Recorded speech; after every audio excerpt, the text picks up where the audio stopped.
Edmund, how did you find carnivore? Well, it's kind of a long story.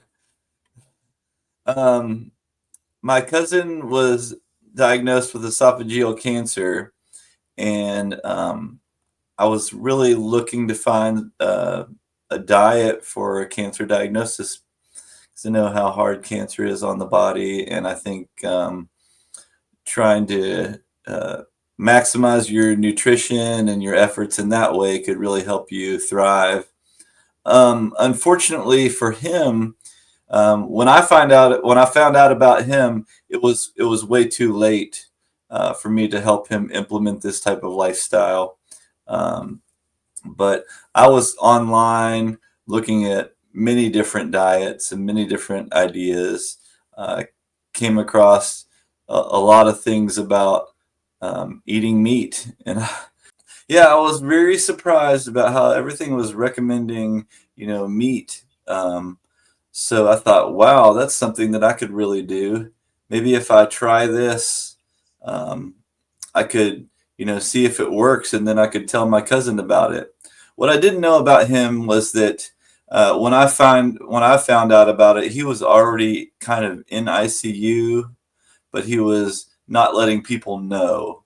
So when I would talk to him on the phone or we would text with each other, I was always imagining him being at home with his family and just kind of, being in that place, and then not realizing till much later that he was already kind of in that place where, in the hospitals, they don't give you a nutritional guideline based on your diagnosis.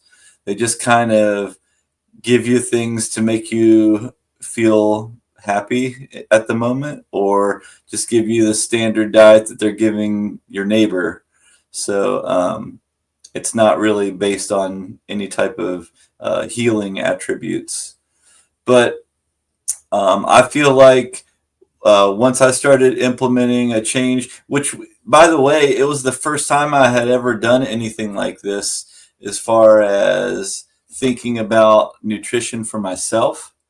I went 47 years of my life where, I tried a couple of fad diets just to see how they were. I tried doing the juicing thing just because I thought it was interesting. That didn't work out for me very well. It kind of made my gut feel pretty bad. Um, I also tried, you know, uh, going vegetarian for about 60 days, and that was pretty rough on me as well. Your decision to give carnivore a try was just because you'd been doing this research and it seemed interesting to you. Yes, well, it seemed interesting to me, but I thought that if I could do it, I could get my cousin on it too, and that maybe that would help him out. Unfortunately, we went into the new year, January. It was his birthday. Um, we celebrated his birthday while he was in the hospital. Then February rolled around and we lost him. So from I found out in August, and then by February of the next year, he had passed.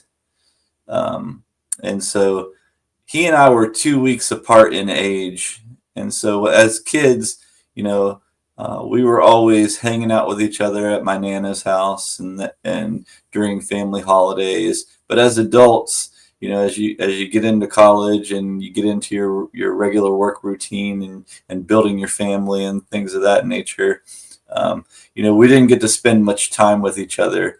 But as you are with any friend or family member, you pick up where you left off as soon as you see each other. It just seems like you've never been away. Um, so that was devastating to me. That was kind of a turning point in my trying out the carnivore lifestyle.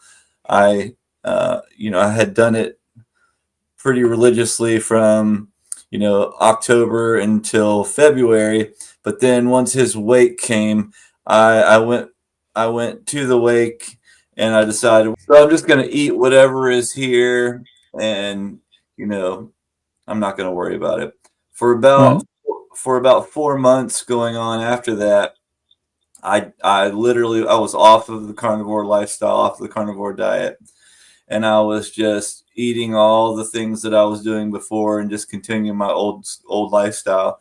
Right. But it came to my attention in my own mind. I was like, "What are you doing?" I mean, you felt amazing during that time, and you've never felt better in your life. You never had more mobility.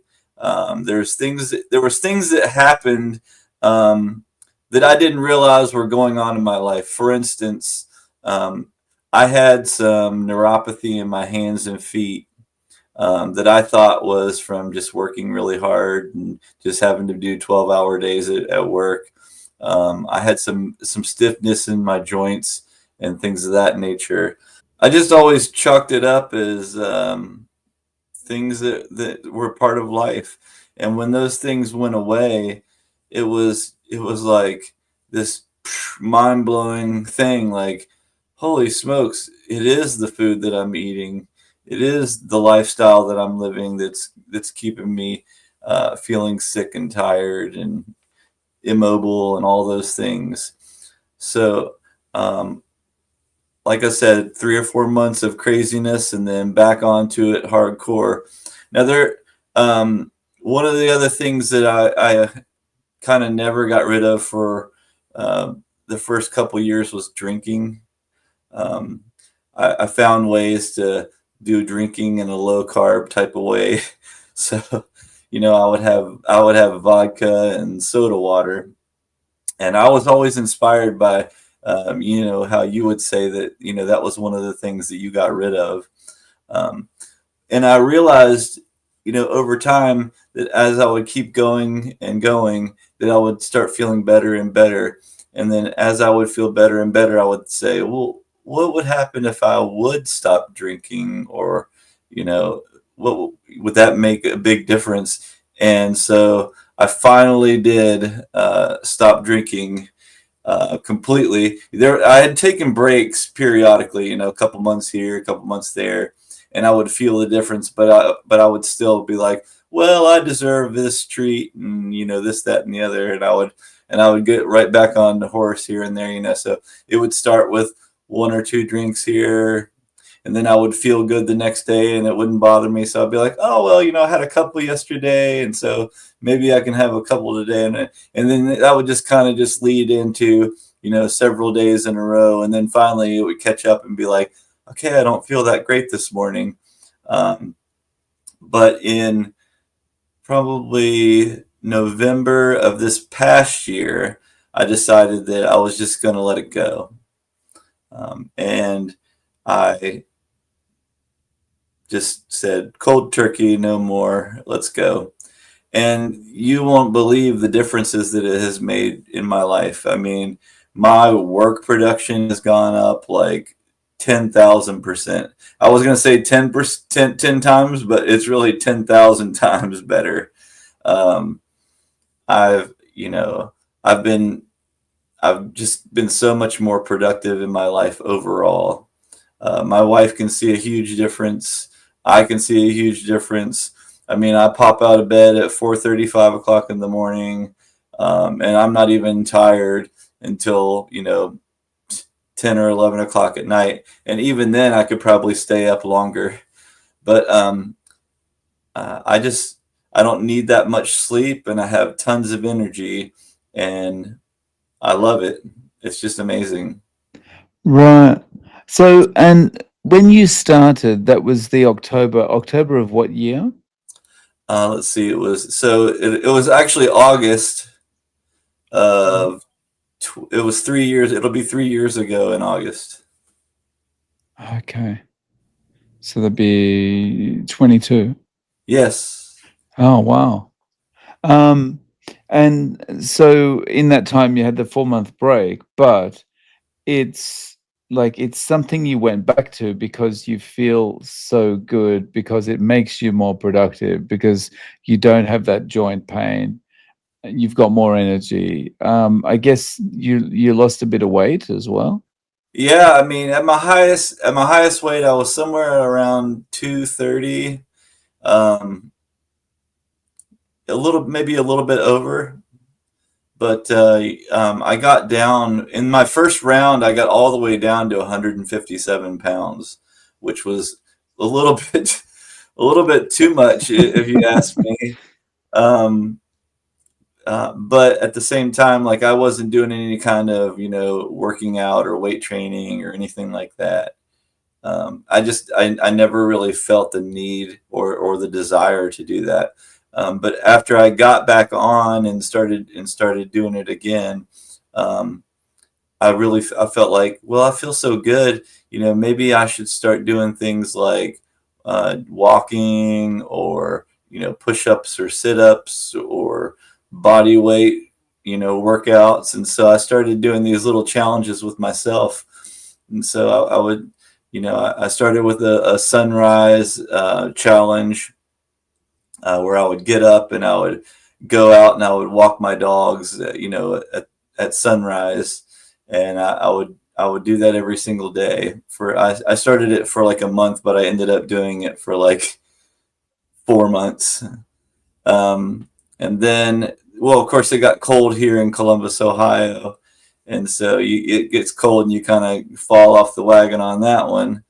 Um, but I also did like a push up challenge, and so I would just get up and I would, before I would get in the shower every day, I would do as many push ups as I could do before I got in the shower, and then when I got out of the shower, I would do the same thing, just as many push ups as I could do, and I continue doing that now. It's a regular routine for me. I except I've added in squats. So I do body weight squats and push-ups before I get in the shower, and then I get out of the shower. I do the same thing: some body weight squats and some push-ups.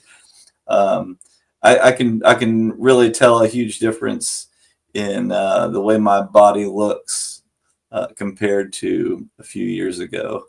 Um, It's and the awesome thing, apart from like it's keeping you in shape, and it's making your body so much fitter. It's also great just to have the feeling like you actually want to do these things. Yeah, I mean, because before I really didn't care. I had no desire. Probably when I was about 38 years old, which right now I'm going to be 51 at the end of the year. You know when our birthday is, the same day. Uh, but when I was about 38, I was playing I was big into soccer my whole life, and I was playing in kind of a league play, and I was running and I stepped in a hole, and I really wrenched my back somehow, um, and I literally, to the point where I had to like crawl off the field. I could barely get in the car, and then I was off work for like 3 weeks. I couldn't get in the bed. I had to lay on the floor, and so I kind of said to myself, "Wow, I can't afford to just be off work for just a game that I'm playing. This game is for kids or whatever. So I just thought, well, I'll just retire from playing sports." And in the last couple of months, I've felt so good that I've been thinking about signing up for like an over 50 league in soccer again, because I felt so good. That's awesome. Yeah, that's really cool. It's just feels like eating this way just opens everything up for you. It's like before you're just getting older, it's just like making it through each day. Oh, it's the daily grind and all that kind of thing. And now it's like I want to do exercises before I jump in the shower. And you know what? After the shower, I want to do it too. And what if I did this as well? It's just like it's your to-do list gets bigger because you can do more. Well, the one thing that also happens is you continuously educate yourself on how to get better in life, and this it's something that I never really focused on before. I just always thought that I know what I know, and now I feel like every day I wake up, I'm learning something brand new, or I'm meeting somebody brand new. And the way I'm eating and living, when I first started it, I felt so good that I wanted to tell everybody all about it. And I kind of backed off on that these days. I just tell the people that want to know about it now, because I feel you're attacking other people when you tell them how great you feel, because they don't feel that great, and they're kind of, you know, bound to what they do. And until they get that inner voice that says, you need to make a change, you need to do something different, there's no amount of what I could say or what you could say that would change their mind. It has to be from them. And they say that God comes from within, and I truly believe that as well. And so anything and any change that you want to happen in your life, it has to come from within inside you. You may learn it from somebody else, but you have to make that decision on your own. And that's what I learned about telling other people, is that until they're ready to receive the message, they're never going to make any change. And so now I only give the message to, well, it's not my message. I only give the information that I know to people that have received the message.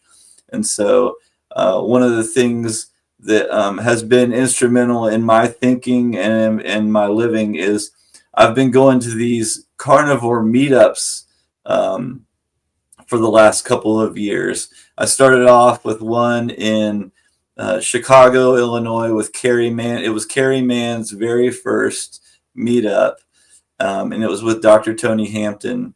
It was an amazing experience. I got to meet a lot of really nice people, all kind of doing, the same type of lifestyle that I was trying to live. And I realized that, I gave up a lot of different things and made my life a lot simpler just by the way I'm eating. And one of the things that I really enjoyed was watching other people do the same thing and hearing their story. So one of my favorite things is listening to your channel, because you have so many people's stories, sharing, how they've gotten from A to B, and from B to C, and then from A to Z, they and how they've changed their lives. And I love going to these different meetups and meeting with these different people individually and talking to them about their journey. Because And it's awesome to be in the same room with so many carnivores, right? you don't understand the energy until you're there, because everyone's in this great mood.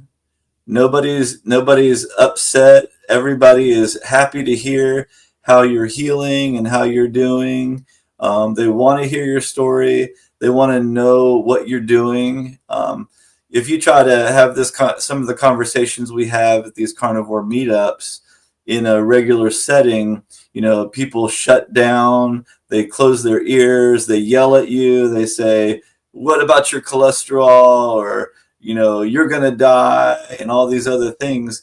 But when you're at these meetups, you have all these people that have tried it themselves, and they know how it makes them feel. And it's amazing to be around. I just got back from Boston, Massachusetts. I went to the Boston Meat Party, and that was a really great experience with Professor Thomas Seyfried, Dr. Annette Bosworth. There was, Dr. Stone, of course, Dr. Kiltz, Dr. Nelson. There was a beautiful lady named Diane Ladd who had reversed her multiple sclerosis. It was just amazing to hear all these great stories. Christopher Brandlin, the carnivore lawyer going for a congressional seat in Nevada, he was there as well. All these great stories, all these different people, healing different things. It's just amazing to hear their stories, and just to hear the doctors that are in the space that are actually trying to make a change in the system. Um, Yeah. Especially a world-renowned cancer research professor from Boston College, giving us all the information about how cancer is no longer considered a genetic disorder or disease. That it's definitely not that. Yeah.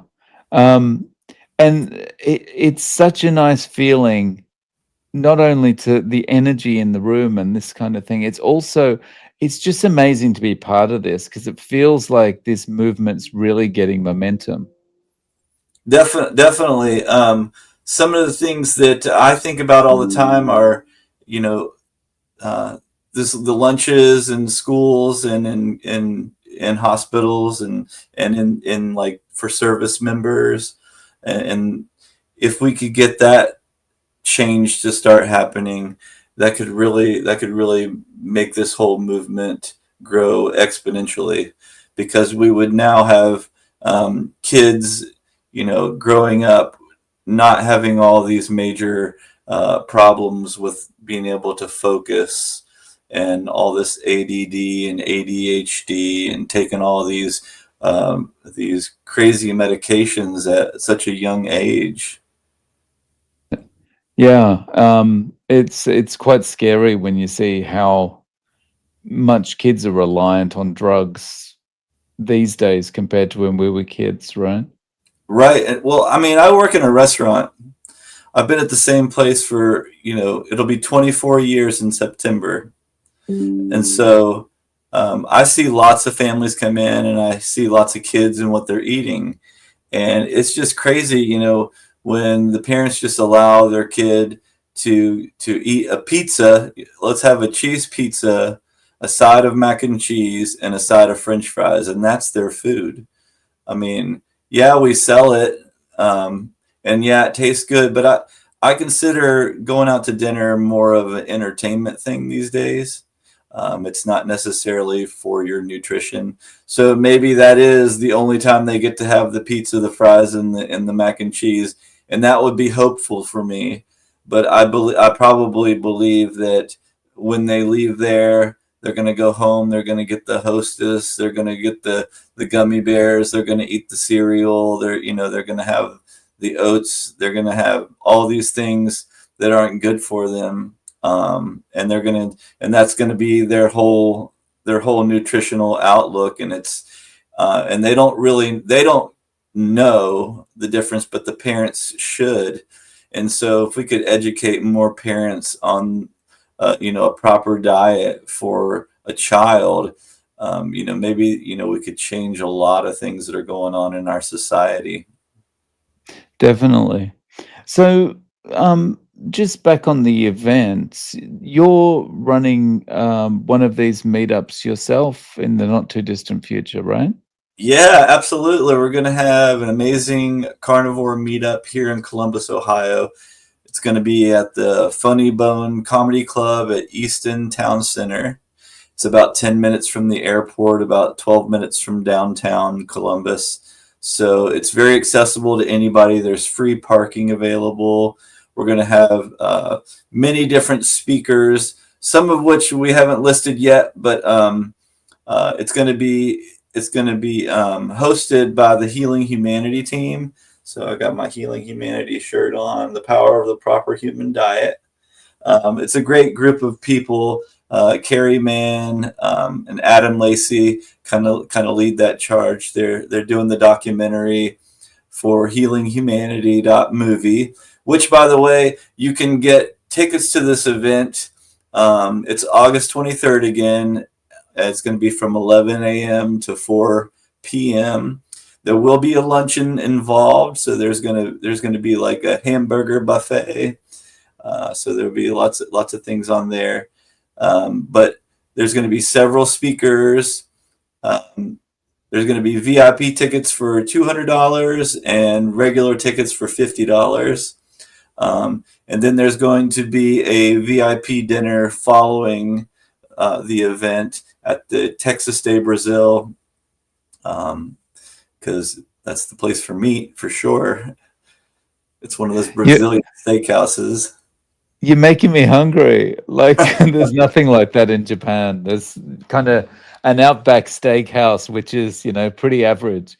But that sounds awesome. So, if people want to get tickets, they just get them from the Healing Humanity website. So there's going to be a couple different spots. I know that right now it's already listed on healinghumanity.movie/events.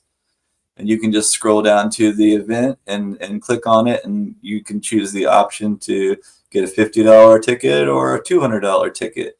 And with the $200 ticket, you get the swag bag, so it's gonna have T-shirts and stickers and things of that stuff in there. And then also you'll get the VIP dinner after with the speakers and the keynote people.